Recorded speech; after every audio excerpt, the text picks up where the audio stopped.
Now stay with education, and basic schools in Sefwi Wiawso are faced with challenges in literacy and computing. These schools feel removed from the digital economy, which the ICT curriculum should be preparing them for. There are little resources to aid the teaching and learning of ICT, but the Otumfuo Foundation aims to bridge this digital gap among students. There's more in the following report. Schools in Sefwi Wiawso lack funds to acquire the necessary hardware and software facilities for computing. Additionally, there is no trained manpower in the use of ICT in schools.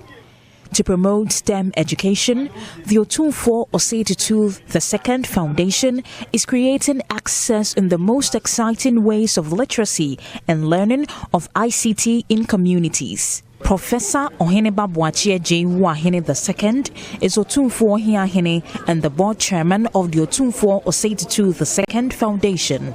So these students most of them, I believe, have never been exposed to the computers. So they've been taught how to use the keyboard, how to type, and also they've been provided with several books that they've been taught how to read. And so this is a program that is encouraging reading from its beginning, because reading is the essence of all education. Many pupils in the community have shown enthusiasm in the learning of ICT. Their skills may be good enough as they are living in rural areas. However, initiatives can be made to improve upon their skills and generate more interest in learning. On the ICT side, they taught us how we can use the mouse and how we can lay our 10 fingers on the keyboard while we are typing.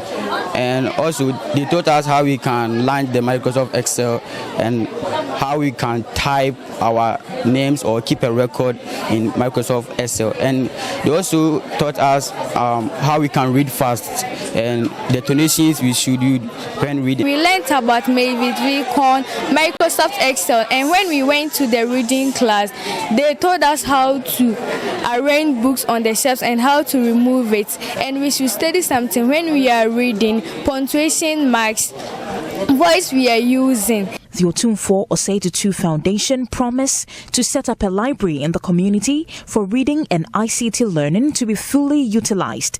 Or at least we'll be able to establish a center whereby a library can be established for several institutions in the community to have periodic visits to continue with the program that they've been undertaking through.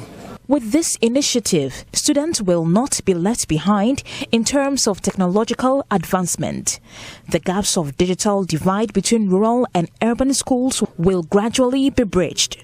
Mona Lisa Frimpong reporting.